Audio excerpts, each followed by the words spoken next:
Madame, mademoiselle, monsieur, bonsoir. Bobby Sands en est à son 63e jour de grève de la faim et la violence, une fois de plus, couve à Belfast. Dans quelques minutes, nous rejoindrons d'ailleurs pour une édition spéciale nos envoyés dans nos reporters et équipes de reportage en Irlande du Nord, Patrick Poivre d'Arvor, Gérard Sebag et Maurice Werther pour une édition spéciale consacrée à la situation en Irlande du Nord. Et sans d'ailleurs que cela ait de rapport direct avec la situation à Belfast, un avion de la compagnie nationale irlandaise Aer Lingus est immobilisé depuis le début de l'après-midi sur la piste de l'aéroport du Touquet, en France donc. À son bord, une centaine de passagers et un pirate de l'air. Ce pirate de l'air, on sait qu'il s'agit d'un ancien moine expulsé de son monastère, a des revendications qui surprennent. Tout d'abord, et cela c'est normal, le plein de carburant pour l'appareil. Ensuite, l'établissement d'un plan de vol vers Téhéran, l'Iran donc. Enfin, la publication par la presse mondiale d'un article sur le 3e secret de Fatima. Alors pour l'instant, cet avion est bloqué en bout de piste, selon les spécialistes d'ailleurs. Si le plein est fait, il ne pourrait pas décoller de l'aéroport du Touquet. La piste est trop courte. Je crois que François Cornet est sur place. Tout de suite, François.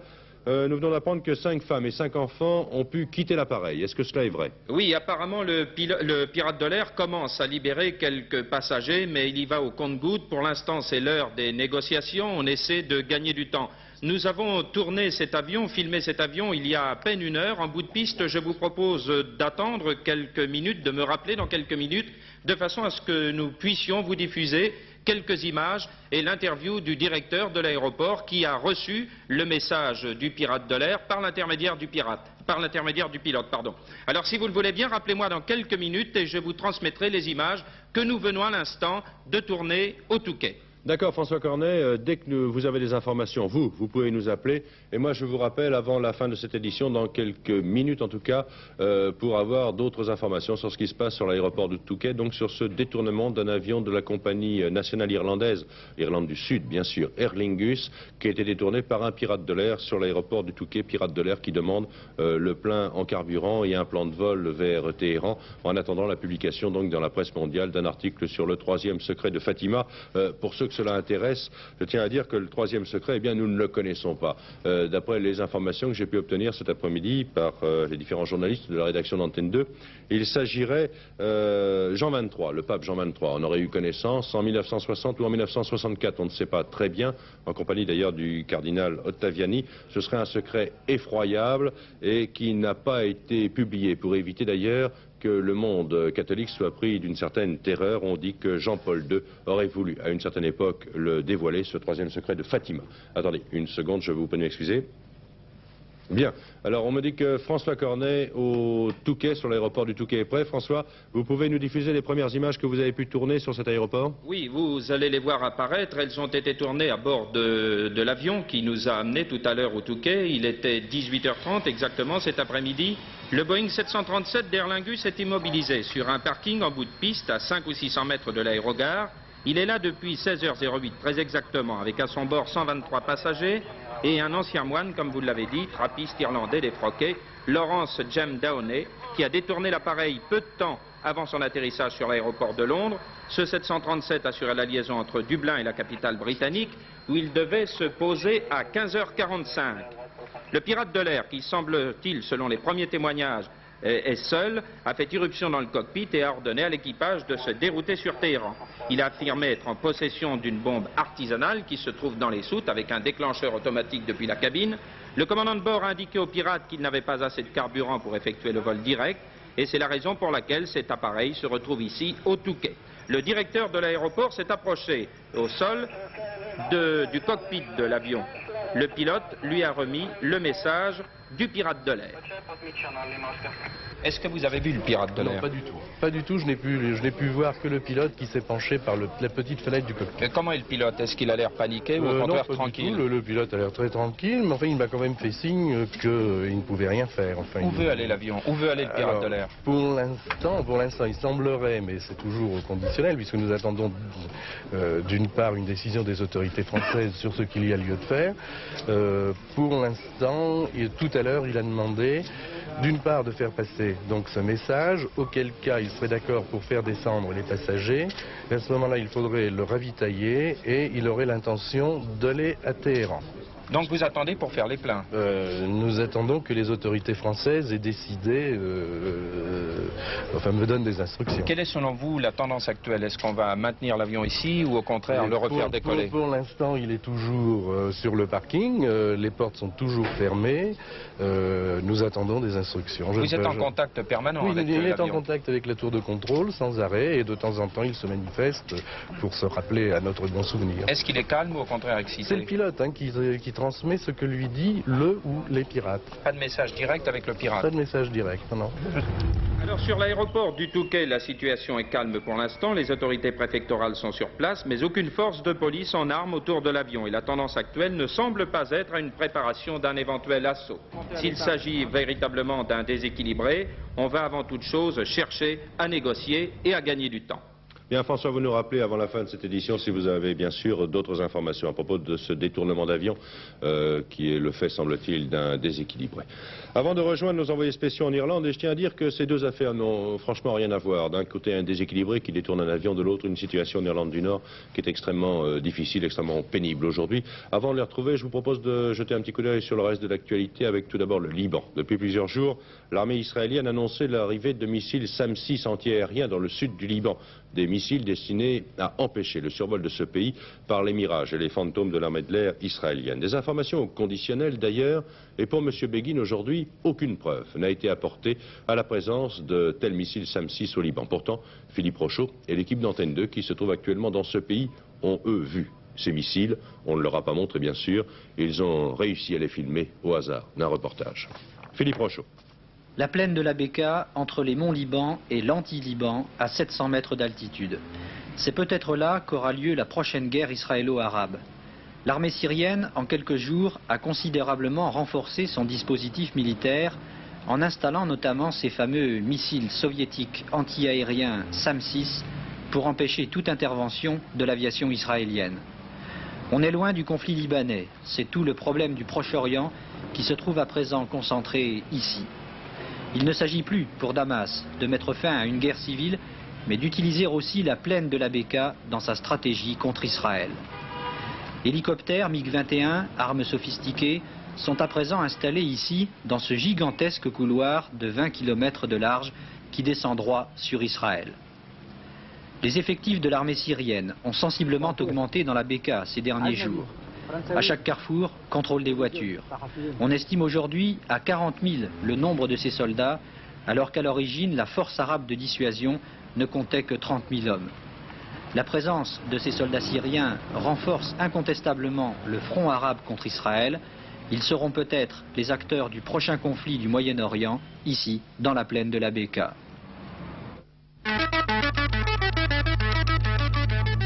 Et oui, le journal des présidentielles a 8 jours du deuxième tour de scrutin. Demain en 8, effectivement, la parole ne sera plus aux candidats, mais à vous, c'est-à-dire aux électeurs. Les deux candidats aujourd'hui se sont accordés quelques heures de repos. Ils n'ont tenu aucun meeting. Hier, M. Giscard d'Estaing et Mitterrand étaient dans le sud de la France. M. Mitterrand avait réuni ses partisans à Montpellier, M. Giscard d'Estaing à Cagnes-sur-Mer et à Toulon. Mais au-delà de ces réunions, tout le monde en France ne se pose qu'une seule et même question. Y aura-t-il ou non, mardi, un débat télévisé? Viendra pas? C'est la question que nos confrères se posaient ce matin à propos de l'attitude de M. Mitterrand, puisque M. Giscard d'Estaing, lui, avait annoncé qu'il serait mardi à 20h30 dans un studio de la télévision pour débattre avec son concurrent socialiste. Et si l'on en croit le porte-parole du candidat Valéry Giscard d'Estaing, eh bien ce dernier va se préparer activement. Mardi 5 mai, Valéry Giscard d'Estaing se consacrera à la préparation du face-à-face télévisé avec François Mitterrand, prévu mardi 5 mai à 20h20 en direct sur les 3 chaînes de télévision. Valéry Giscard d'Estaing, pour sa part, ne pose aucune condition à ce face-à-face. Celui-ci est attendu par plus de 35 millions de Français. Nous pensons qu'il aura donc nécessairement lieu. Alors au Parti Socialiste, et Bernard Pradino vient de se renseigner auprès de M. Paul Quilès, qui est l'un des dirigeants de la campagne électorale de M. Mitterrand, on dit ce soir que si M. Giscard d'Estaing veut vraiment un débat, eh bien il lui suffit d'accepter les propositions raisonnables, dit-on au PS, de M. Mitterrand. On dit aussi que cette insistance de l'entourage de M. Giscard d'Estaing est ridicule, et pour les socialistes, cela signifie en fait que M. Giscard d'Estaing refuse de répondre dans un débat aux questions des journalistes. Demain, le candidat socialiste participera à une réunion d'ailleurs de son équipe d'économistes et M. Pierre Mendès France sera présent. M. Mitterrand fera une déclaration. Quant à Valéry Giscard d'Estaing, il participera à un grand meeting à la porte de Pantin. 50 000 personnes à peu près sont attendues, parmi elles Alain Delon et Mireille Mathieu. Voilà pour ce journal des présidentielles aujourd'hui.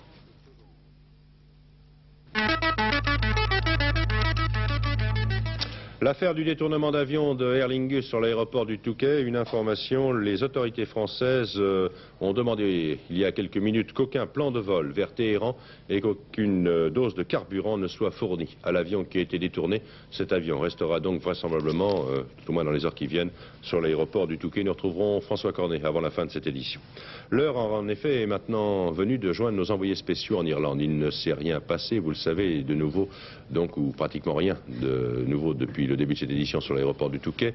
L'avion est donc toujours bloqué et cette affaire ne semble avoir aucun rapport avec la situation en Irlande du Nord, c'est-à-dire à Belfast, l'Irlande du Nord, où nous retrouvons pour une édition spéciale Maurice Werter, Gérard Sebag et Patrick Poivre-d'Arvor. Désolation, d'ennui qui suinte à l'image de ce crachin qui colle à la peau de chacun. C'est Belfast aujourd'hui.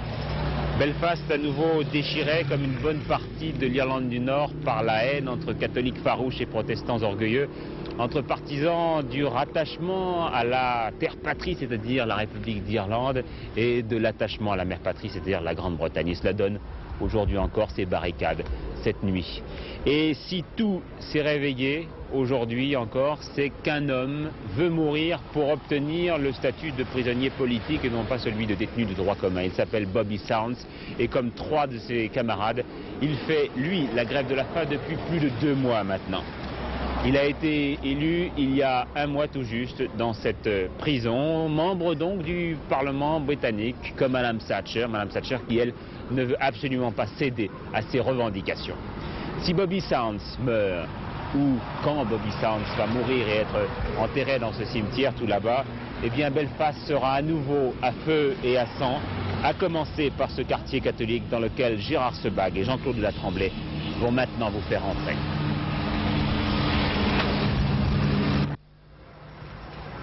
Le mur de la haine s'élève un peu plus haut à Belfast chaque jour, presque chaque heure. Tension, silence, peur dans certaines rues où les soldats britanniques s'attendent à une nouvelle explosion de violence et s'y préparent, le doigt sur la gâchette.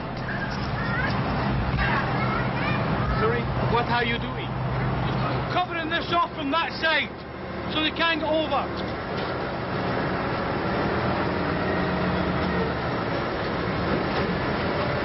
Double tâche de l'armée britannique, séparer les communautés mais aussi faire face aux catholiques et aux terroristes de l'IRA qui la considèrent comme une armée d'occupation. Les catholiques ne croient pas à une solution politique. Ce n'est que le début de l'après-midi, car un peu plus tard, ces mêmes enfants abandonneront leur balançoire pour le pavé et le cocktail Molotov.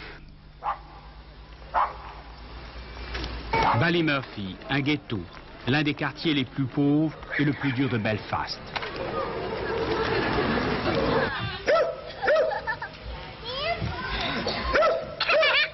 Placardé sur les murs et les fenêtres de ces maisons pauvres, le soutien aux grévistes de la faim est unanime.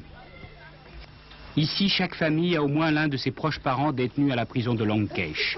La famille Hartlin, 8 enfants. Accrochés au mur, leurs 2 volontés. Rattachement à la République irlandaise et catholicisme fervent. Et c'est avec fierté que la mère parle de l'une de ses filles, Rosemary.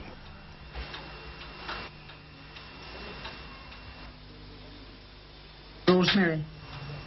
And why she's in jail? Pourquoi est-elle en prison? Une bombe. Oh. What kind of bomb? Quelle sorte de bombe? Une bombe dans un hôtel.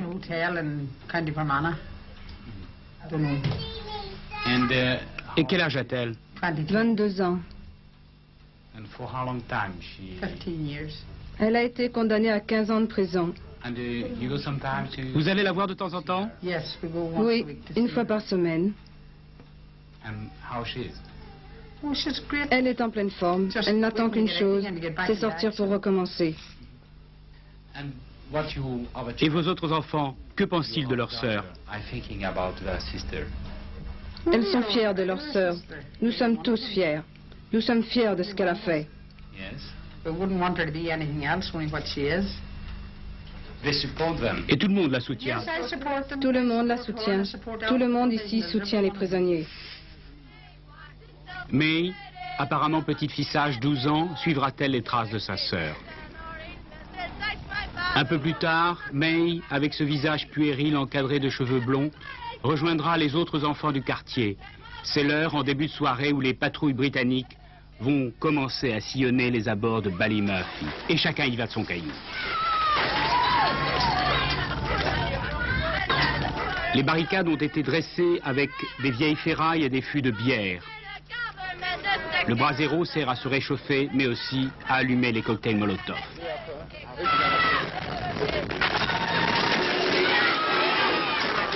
Plus spectaculaire qu'efficace contre ces voitures blindées, le conducteur va tout de même perdre le contrôle de son véhicule. Maintenant, je crois que peut-être c'est fou. Parce que tous les jeunes, comme moi-même, ils n'ont pas des choses à faire. Et ils doivent faire des choses comme ça parce que il n'y a pas d'emploi. Il y a un très grand problème du chômage. Et c'est nécessaire pour eux brûler des voitures, jeter des pierres aux soldats.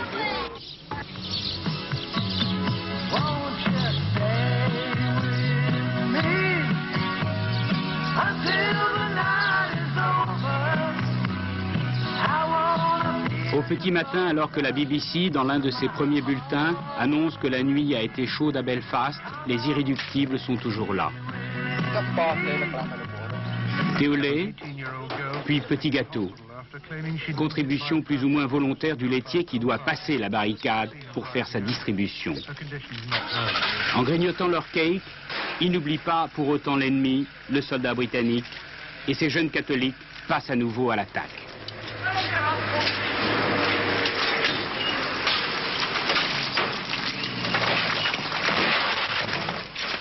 Moteur calé, le blindé restera bloqué quelques instants sur la barricade. Si Bobby Murphy venait à mourir, quelle serait l'ampleur des émeutes qui secouraient Belfast?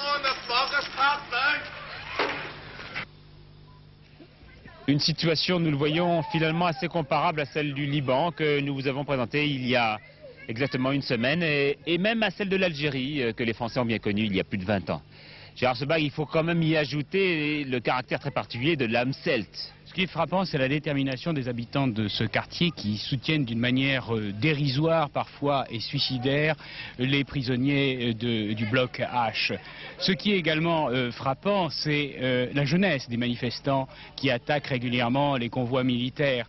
Il faut dire qu'ils sont issus d'un niveau très moyen, très pauvre même pour certains d'entre eux. Et qu'à la sortie de l'école, ils attendent cette sortie de l'école pour attaquer, c'est une sorte de jeu, les convois militaires. Alors ici nous sommes devant un PC qui soutient les 4 grévistes de la faim et ils ont régulièrement des nouvelles de ces grévistes. Oui, c'est ça qui est également intéressant, c'est que vous voyez par exemple ce morceau de papier, c'est un morceau de papier de toilette tout simplement, et il vient de la prison du bloc H, de la prison de Long Kesh. C'est l'un des prisonniers, c'est un papier qui est sorti clandestinement, il est écrit d'une écriture extrêmement fine et il y a des instructions pour les habitants de ce quartier, ce qu'ils doivent faire contre les autorités britanniques. Et parvenu par des moyens... Alors pour parvenir comme cela, ils écrivent donc ces petits messages et ensuite lorsqu'un membre de leur famille vient pour leur rendre visite, ils leur passent ce message au cours d'un baiser furtif. Dans un petit morceau de plastique. Exactement, pour les protéger de la salive. Alors l'un de ces grévistes de la faim, nous avons parlé du plus important, Bobby Sands, mais aussi de Frank Hughes, qui est lui également très très malade, après près de 50 jours de grève de la faim. Ce sont ses parents que Maurice Werther a rencontrés.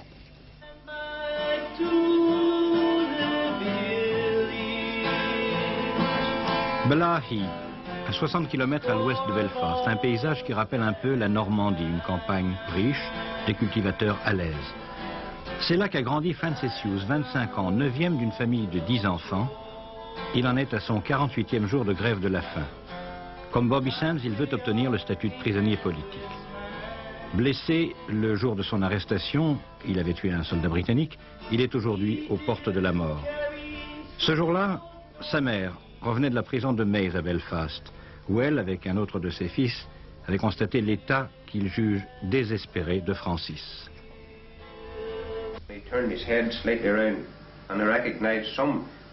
Il y a 3 semaines que je ne l'avais pas vu et j'ai eu du mal à le reconnaître. Il est très malade, ses os percent la peau. Il est vraiment dans un état épouvantable. Tous dans la famille, père, mère, frères et sœurs, tous soutiennent totalement Francis, même s'il doit mourir. Maureen, la sœur infirmière, 29 ans, dit: J'y étais hier. Je l'ai vu presque mourir. Et moi qui suis infirmière, qui essaie tous les jours de sauver des vies, je n'ai pas pu dire à Francis d'abandonner. Ce serait mal, ce serait un affront à sa dignité. Et avec nostalgie, ils revivent leurs souvenirs d'enfance, les bons et les mauvais souvenirs. Maureen raconte comment les soldats britanniques, qui connaissaient les sentiments de Francis, le harcelaient toutes les nuits, tapant du canon de leur fusil à la fenêtre de sa chambre, donnant des coups de crosse à la porte. Et ils le battaient parfois. Depuis 4 ans, Francis était hors la loi. En fuite, il se cachait pour lutter contre ceux qu'il considère comme l'occupant britannique. Ces 4 ans furent comme de longues funérailles, dit Noreen. Parmi les bons souvenirs de jeunesse, l'arbre que Francis a planté et qui doit perpétuer sa mémoire, un sycomore qui bourgeonne aujourd'hui et qui va refleurir.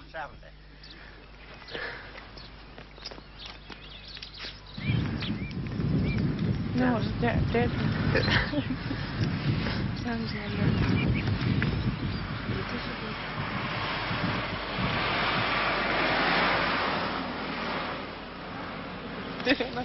I don't want you to see me cry.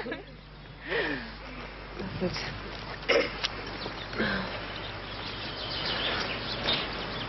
It's very hard to speak about Francis. C'est très dur de parler de Francis.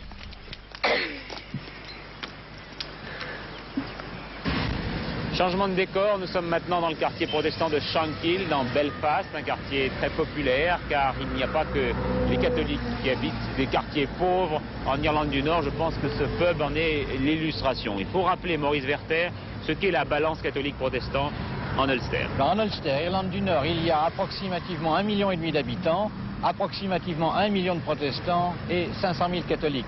Cette majorité de protestants explique pourquoi l'Ulster n'est pas réunie à la République d'Irlande du Sud, à majorité catholique. Les protestants ont voulu rester britanniques. Les catholiques voudraient, eux, être réunis au sud. Alors on voit sur cette carte que le sud, c'est-à-dire l'Aire ou la République d'Irlande, compte à peu près 3 500 000 habitants et a une superficie beaucoup plus importante que l'Ulster. Quant au point chaud qu'il y a en Irlande du Nord, c'est naturellement les 2 grandes villes, Londonderry et Belfast, mais aussi, près de la frontière, ce qu'on appelle la Bandit Country, ce que les adversaires de l'IRA appellent la Bandit Country, pays des bandits, et les pro-républicains appellent Provo Country, Provoland, pays des Provos. Bien, pénétrons avec vous, Maurice Werther, et avec Alain Saint, dans ce quartier protestant de Belfast. Shankill Road n'est pas plus riche ni plus reluisant que les Falls. Comme aux Falls, les gens s'y sentent piégés, assiégés. À cette différence près, assure-t-il, qu'eux se préparent non pas à l'attaque, mais à la défense. Cela dit, les forces de l'ordre britanniques y patrouillent comme chez les catholiques. Autre différence plus réelle, là où les républicains, les catholiques sont d'un romantisme déchaîné, qui s'exprime par un goût du malheur, un appétit pour le drame, les protestants, puritanisme oblige, refoulent leurs sentiments, et lorsque leur haine, aussi intense que celle des catholiques, éclate, elle se traduit, comme dans ce pub, par une rage froide.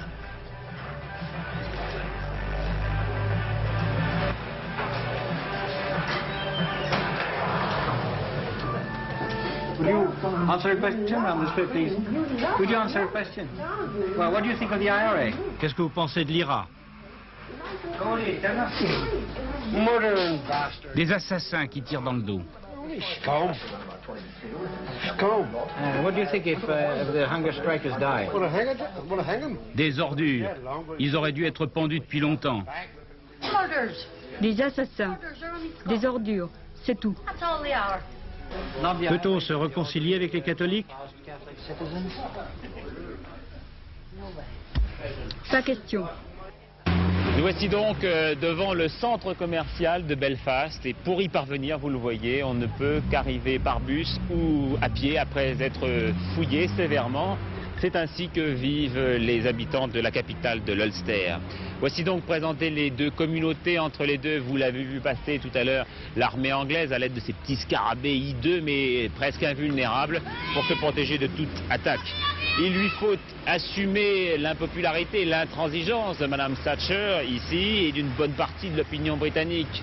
Non à toute concession, dit le Premier ministre britannique, et une partie de la population répond, eh bien, ces Irlandais commencent vraiment à nous ennuyer.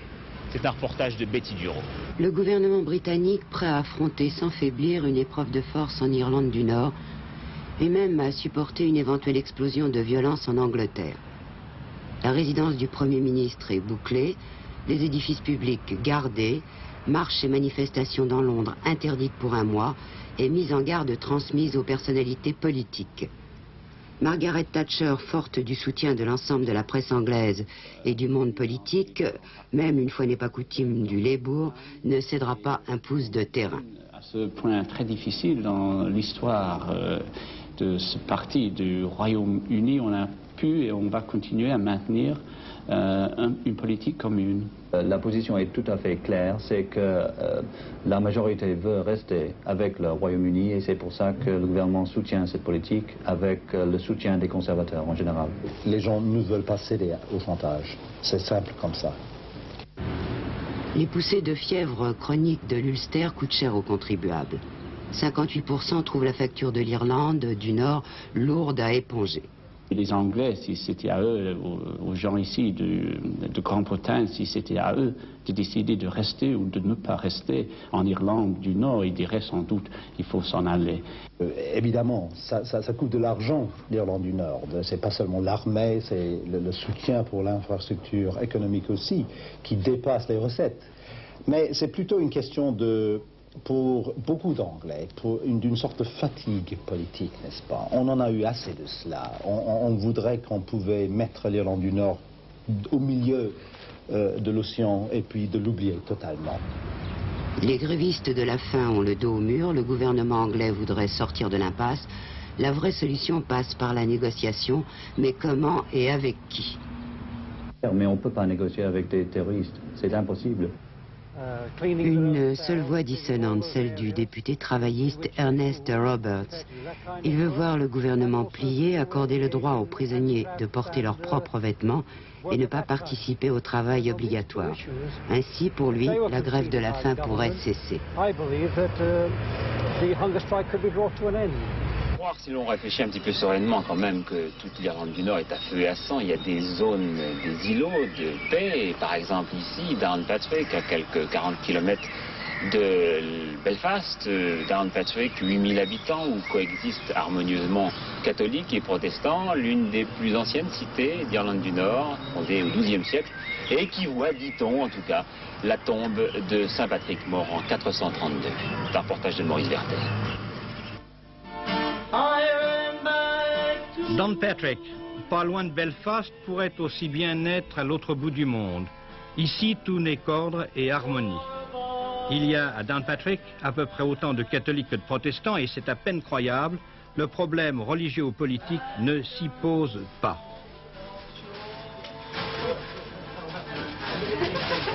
What are you? Qu'est-ce que vous êtes? Catholic. Ça compte? No. Décidément, l'esprit écuménique souffle à Downpatrick. Entre catholiques et protestants, il y a respect mutuel. Notre région est connue pour sa tolérance. Bien sûr, nous sommes fiers d'être presque les descendants directs de Saint Patrick.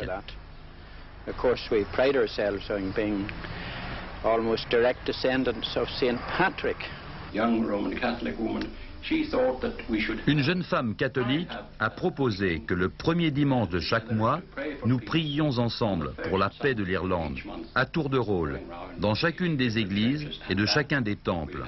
C'est ce que nous faisons. J'étais un professeur en école où les élèves sont catholiques et protestants et tout va bien. La troupe locale de théâtre amateur prépare en ce moment un spectacle qui raconte la vie et la légende de Saint-Patrick. Nous voyons ici comment une reine d'Irlande combattait un mécréant, ni protestant ni catholique, avant le triomphe du grand saint. Et le metteur en scène du spectacle, quand on lui pose la question, est obligé de réfléchir pour dire que dans sa troupe, 10 personnes, il y a 6 catholiques et 4 protestants qui prennent le plus grand plaisir à travailler et à jouer ensemble, car c'est un jeu.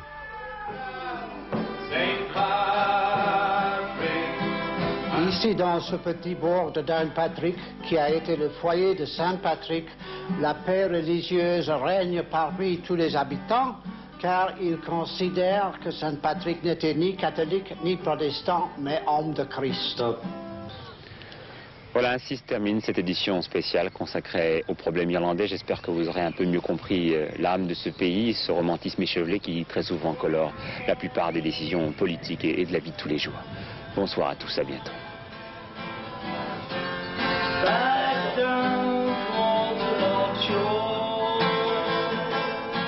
Merci Patrick, et nous allons rester tout de même dans les problèmes irlandais, puisque vous le savez, sur l'aéroport du Touquet, un Boeing 737 de la compagnie nationale irlandaise Aer Lingus est immobilisé depuis le début de l'après-midi.